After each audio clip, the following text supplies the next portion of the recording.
अस्सलाम वालेकुम नाजरीन, खबर और हक़ाइक़ के साथ मैं हूँ उमर खताब। लाहौर हाई कोर्ट हमजा शहबाज की ज़मानत में 25 अप्रैल तक की तौसील। लाहौर हाई कोर्ट ने आमदन से ज़ायद असासे और मुबैना मनी लॉन्ड्रिंग केस में मुस्लिम लीग नून के रहनुमा और पंजाब असम्बली में अपोजिशन लीडर हमजा शहबाज की अबूरी ज़मानत में 25 अप्रैल तक तौसी की मंजूरी दे दी है। जस्टिस मलिक शहजाद अहमद खान की सरबराही में 2 रुकनी बेंच अदालत में समाअत की, जहां जमानत की मुद्दत पूरी होने पर हमजा शहबाज अदालत में पेश हुए। वाज़ेह है कि 8 अप्रैल को लाहौर हाई कोर्ट ने पंजाब असम्बली में अपोजिशन लीडर हमजा शहबाज की अबूरी जमानत 17 अप्रैल तक मंजूर करते हुए उन्हें 1 करोड़ रुपए के मुचलके जमा करवाने का हुक्म दिया था। मुस्लिम लीग नून के रहनुमा की अदालत में पेशी के मौके पर एआता अदालत में धक्कम पेल भी हुई और समाअत के दौरान हमजा शहबाज अदालत के रूबरू पेश हुए, जहां जज की जानिब से इस्तफसार किया गया कि क्या नैब ने जवाब जमा करवा दिया है। इस पर नैब वकील ने जवाब दिया कि जी, नैब ने तमाम केसेस में जवाब जमा करवा दिए हैं, जिस पर हमजा शहबाज के वकील ने कहा कि कल शाम तक जवाब जमा होंगे, जबकि नैब की जानिब से जमा करवाए गए जवाब की हमें कोई नकल नहीं मिली है। जिस पर नैब के वकील का कहना था कि साफ पानी, रमज़ान शुगर मिल और मनी लॉन्ड्रिंग में जवाब जमा करवा दिया। इस पर बात करने के लिए अभी हमें ज्वाइन किया है काशिफ बशीर खान साहब, जो कि सीनियर तज्ज़ियाकार हैं। अस्सलाम वालेकुम सर। जी भाई साहब, कैसे हैं सर आप? जी अल्लाह का शुक्र। आप सुनाइए सर, आज फिर हमजा शहबाज शरीफ की जो है वो ज़मानत की तौसी कर दी गई है, किस तरह आप देख रहे हैं? आए रोज़ तौसी हो जाती है, कैसे चल रहे होते हैं? देखिए, जो मैं इसको देख रहा हूँ वो तो एक हम जा रहे हैं जी कॉन्स्टिट्यूशनल जो है ब्रेकडाउन की तरफ। जी, अब नैब एक आईनी इदारा है जिसके सरबराह को अपोजिशन लीडर और प्राइम मिनिस्टर मिलके अपॉइंट करते हैं। तो ऑब्लिगेशन है, ये कॉन्स्टिट्यूशनल ऑब्लिगेशन है। तो उस तनाज़ुर में मैं जब देखता हूँ कि नैब के जो लॉज हैं वो डिफरेंट हैं, और उसमें जब आप इन्वेस्टिगेट करना चाह रहे हैं एक कल्प्रिट को जिसके खिलाफ बड़े ठोस सबूत है, मैं आपको बताना चाहूंगा उमर खताब कि ये जो आखिरी केस की आपने बात की मनी लॉन्ड्रिंग की 85 अरब रुपए की, और जिस दिन पहले दिन इन्होंने रजिस्टर किया था रियासत के अंदर, रियासत बनाया था मॉल टाउन में, तो उस दिन मैंने ये रिवील किया था कि ये केस जो है डिफरेंट है, क्योंकि मुस्लिम लीग नून उसको कंफ्यूज कर रही थी पुराने केसेस साफ पानी और दूसरे केस के साथ। लेकिन ये 85 अरब रुपए का एक केस है कि जिसमें हमजा शहबाज शरीफ, उनकी बहनें, उनकी वालदा और उनका एक भाई जो भागा हुआ है मुल्क से, वो इन्वॉल्व हैं, और ये उसमें शहबाज शरीफ साहब भी इन्वॉल्व हैं। इनके 2 फ्रंटमैन उसी दिन पकड़े गए थे और तीसरा बाद में पकड़ा गया जिसका नाम मुश्ताक चीनी है। ठीक है ना जी। तो वो फ्रंटमैन इनके पास पड़ गए। बहुत ठोस एविडेंस है जो कि आप कह रहे हैं कि जमा करवा दिया नैब ने, लेकिन ऐसा होता नहीं है जो कि हो रहा है। मैं समझता हूँ कि इस वक्त पंजाब जो लाहौर हाई कोर्ट की जो फाजल जज है, जिनकी हम बहुत रिस्पेक्ट करते हैं, उनके ऊपर सोशल मीडिया पे भी बहुत कुछ आ रहा है। उनकी रिश्तेदारियां जो हैं वो दिखाई जा रही हैं, शाहिद खाकान अब्बासी से, राजा इशफाक सरवर से।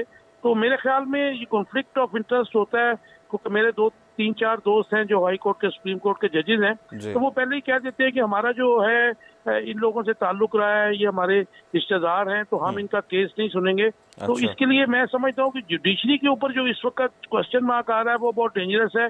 जुडिशरी को आगे बढ़ना होगा, और इन सारे जो इस वक्त क्वेश्चन मार्क रेज हो रहे हैं, सवाल ये पैदा होता है खान साहब, सवाल ये पैदा होता है कि नवाज शरीफ का जो केसेस हैं वो भी सामने हैं, फिर उनको रिलीफ दे दिया गया। शहबाज शरीफ के केसेस सामने हैं, उनको उनका एहतसाब होता रहा, फिर उनको भी जो है वो रिलीफ दे दिया गया, वो मुल्क से बाहर भी चले गए। अब हमजा शहबाज साहब की बारी है, उनकी भी जमानत से पहले ही जो है वो तौसी कर दी गई है। मैं यही बात कर रहा था। तो ये इसमें वजूहात क्या हैं, कौन जिम्मेदार है इसका?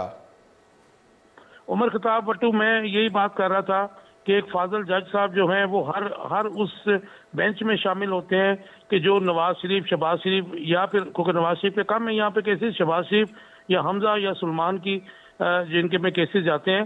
तो मैं बार बार यही कह रहा हूँ कि उन फाजल जज साहब को खुद ही जो है वॉलंटरली अपने आप को पीछे कर लेना चाहिए, क्योंकि 60 जजेस का लाहौर हाई कोर्ट है। और मुझे परेशानी की बात यह है, मुझे ये परेशानी नहीं है कि मियां हमजा शहबाज शरीफ को और उसकी फैमिली को ऐसा रिलीफ मिल रहा है कि जो और किसी को नहीं मिल रहा। मुझे परेशानी ये है कि इस वक्त जो है जुडिशरी, पाकिस्तान बड़े नाजुक दौर से गुजरा है, इकोनॉमी हमारी जो है बैठी हुई है, तो इस वक्त में जुडिशरी के ऊपर जो उंगलियां उठाई जा रही हैं वो एक्सेप्टेबल नहीं है। और मेरे ख्याल में इसका जो जवाब है, या इसका जो आप क्या सद्देबाब जो है वो जुडिशरी को ही करना है। और ये बड़ी अलार्मिंग बात है कि एक फाजिल जज जो है वो हर उस केस में बेंच में शामिल होते हैं, बल्कि हेड करते हैं कि जिसने हमजा शहबाज शरीफ के केसेस को सुना होता है। और ये मैं बार बार कहूंगा कि हमजा शहबाज शरीफ को जाहिर है कि एक प्रूफ है बहुत बड़ा, बाकी केसेस को भी आप छोड़ दीजिए। 85 अरब रुपए की मनी लॉन्ड्रिंग हुई है, 3 फ्रंटमैन उनके गिरफ्तार हैं, उनसे भी राज मिले हैं। और उसके बाद आपको पता है कि अब तो बैंकिंग का ई बैंकिंग है, सब कुछ पता चल जाता है। तो उस तनाजर में जब नैब के सामने लाहौर हाई कोर्ट खड़ा होगा या हाई कोर्ट के सामने नैब खड़ा होगा, तो फिर मैं समझता हूँ कि ये बहुत बड़ा आईनी बुहरान आने जा रहा है।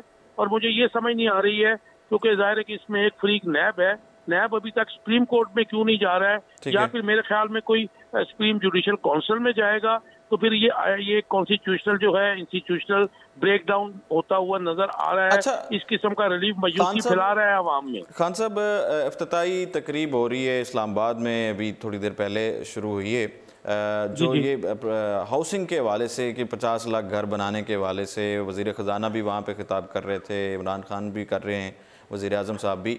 तो आप इसको किस तरह देख रहे हैं? क्या इससे वाकई ही जो कम आमदनी वाले लोग हैं वो मुस्तफ़ीद होंगे, उनको फ़ायदा होगा, उनको घर मिलेंगे? भट्टू साहब, अल्लाह करे ऐसे हो कि हमने तो देखा कि जब नवाज शरीफ का लास्ट टेन्योर था 90s में, जिसमें ये अरेस्ट हुए थे बाद में, उसमें इन्होंने भी एक स्कीम शुरू की थी जिसको बाद में फिर औने पौने मुशर्रफ साहब ने बेचा था, बल्कि वो सारे जो उनके अपने ही हैं उस वक्त की हुकूमत के जो अपने ही लोगों को दे दिए गए थे। ठीक है, पाकिस्तान हाउसिंग सोसाइटी थी। उसके बाद फिर ये कुछ नवाज शरीफ साहब ने भी शुरू किया आशियाना, जिसमें बहुत बड़े मेगा स्कैंडल्स भी सामने आए, लेकिन आम गरीब लोगों को, डिजर्विंग लोगों को कुछ नहीं मिला। और उस तनाजर में इस वक्त जो हुकूमत है वो पास्ट की हुकूमतों की करप्शन, मेगा करप्शन की वजह से, और कुछ अपनी, मैं समझता हूँ कि कुछ अपनी बेवकूफ़ियों की वजह से इस वक्त क्राइसिस में है। तो उस तनाजर में ये अगर बहुत अच्छा इकदाम है अगर उन्होंने शुरू किया है, लेकिन लेट्स सी कि आम आवाम को कुछ मिलता है कि नहीं मिलता, क्योंकि ये बहुत बड़ा अपहिल टास्क लगता है।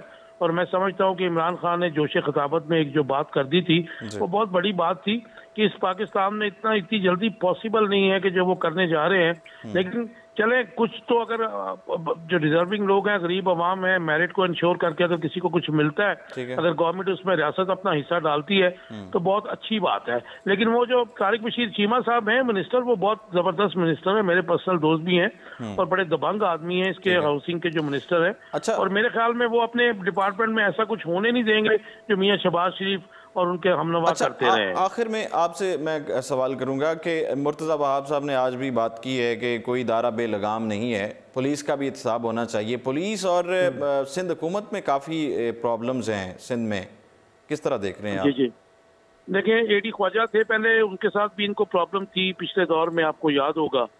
ठीक है, और अब ये जो, क्योंकि आईजी जो है वो अपॉइंट करते हैं, फेडरल गवर्नमेंट अपॉइंट करती है। अच्छा, मादर पिदर आजाद तो आप किसी भी फोर्स को आप नहीं छोड़ सकते हैं। और अब आप देख लें कि ये देखें, ये लॉ एंड पुलिस को कंट्रोल करना किसका काम है?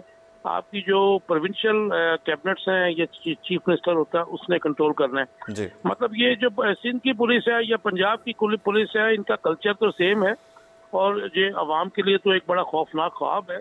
और अफसोस की बात यह है कि इमरान खान ने भी वादा किया था कि मैं आके पुलिस को सबसे पहले रिफॉर्म्स करेंगे, लेकिन अफसोस के साथ कहना ये पड़ता है कि पंजाब में भी जो है रिश्वत का रेट बढ़ गया, वही पुलिस गर्दी होती है।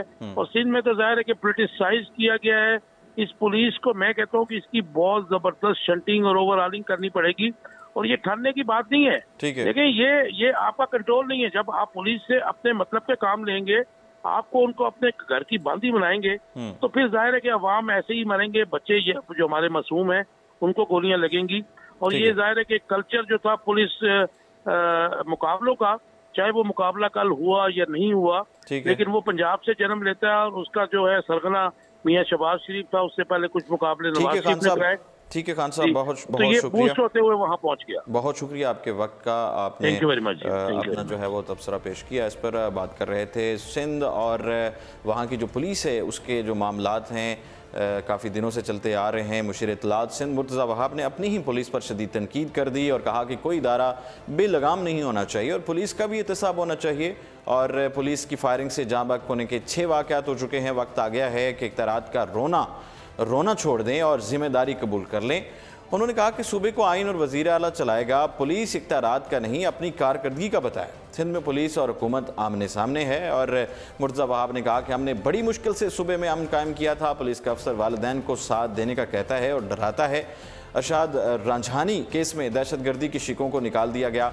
पुलिस कब तक अपने आप को बचाएगी? पुलिस का एहतसाब तो होना ही है। याद रहे कि पुलिस इस्लाहात से मुतालिक सिंध हुकूमत और पुलिस के दरमियान तनाज़ा शिद्दत इख्तियार कर गया है। सूबाई हुकूमत पुलिस हुकाम के तैयार करदा एक्ट 2019 के मुजवज़ा मुसवदा से खुश नहीं है और वो नए कवानीन का बिल असम्बली में पेश करना चाहती है। मुशीर इत्तलात सिंध ने 3 अस्पतालों को वफाक को देने के सुप्रीम कोर्ट के हुक्म पर कहा कि जनवरी में सुप्रीम कोर्ट ने 3 अहम अस्पतालों को वफाक को देने का कहा था, ताहम अब तक वफाक अस्पतालों को टेक ओवर करने के लिए इक़दाम नहीं कर सका है। वादे तो बहुत किए गए, आज 90 दिन भी पूरे हो गए लेकिन वादे वफा नहीं हुए। मुर्तज़ा वहाब ने मजीद कहा कि हमने अदालत में दरख्वास्त जमा करवाई है कि 90 दिन की मुद्दत में तोसी की जाए। महकमा सेहत इन तीनों इदारों को ख़त लिखेगा, उनके अखराजात हम बर्दाश्त करेंगे जिस तरह माजी में उनके अखराजात बर्दाश्त किए अब भी करेंगे। बड़ी मेहनत के बाद ये इदारे बेहतर हुए हैं, उन्हें सियासत की नज़र ना किया जाए। बात करें पाकिस्तानी मईशत के हवाले से, Washington international monetary fund IMF के महकमा मशरक़ वस्ता और वस्त एशिया के डायरेक्टर ने कहा है कि पाकिस्तानी मईशत मुस्तकबिल में बड़े पैमाने पर सुस्त रवी का शिकार होगी और ये खित्ते की मजमूई मुआशी तरक्की की शर्ह पर बोझ भी बन सकती है। रिपोर्ट के मुताबिक मशरक़ वस्ता, शुमाली अफ्रीका, अफगानिस्तान और पाकिस्तान के मुआशी मंजरनामे के हवाले से गुफ्तगू में आलमी मुआशी सूरत हाल इस बात का तकाजा करती है मज़कूरा खित्तों में पॉलिसी साजी की कोशिशें मज़ीद तेज़ तर की जाएँ और इस खित्ते की तेल की दरामद कुनंदगान के लिए शर्ह नमू जो है वो 2018 में 4.2% के मुकाबले में कम होकर 3.6% तक होने का इम्कान है, जिसकी वजह कमज़ोर आलमी मुआशी माहौल है।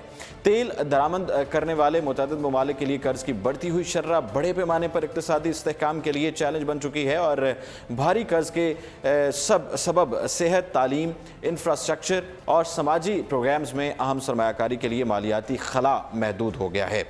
IMF ने कहा है कि बजट पर पड़ने वाला ये दबाव इस्लाहात के साथ साथ दरमियानी शर्ह नमू में तेज़ी से इजाफे के मुतकाजी हैं। मतलब ऐसे इक़दाम किए जाएँ जिससे कारोबारी माहौल और इंतज़ामी अमूर को बेहतर बनाया जाए और मज़दूरों के लिए मार्केट में लचक और मार्केट में मुसाबकत को मजबूत किया जा सके। आलमी मालियाती इदारे के डायरेक्टर के मुताबिक सुस्त होती आलमी मुआशी शर्ह नमू और तिजारत के साथ साथ आलमी सियासी तनाव और दीगर बैरूनी धचकों के सबब इस खित्ते को मुआशी तौर पर चैलेंजेस का सामना है। ये सूरत हाल इस बात का तकाजा करती है कि फौरी तौर पर ऐसे इस्लाहात पर अमल दरामद किया जाए जिनसे इक्तिसादी लचक और महफूज मजमूई शर्ह नमू हासिल की जा सके। नाज़रीन, ये था आज के प्रोग्राम और इसके साथ ही उमर खताब को दीजिए इजाज़त और आप देखते रहिए उर्दू पॉइंट।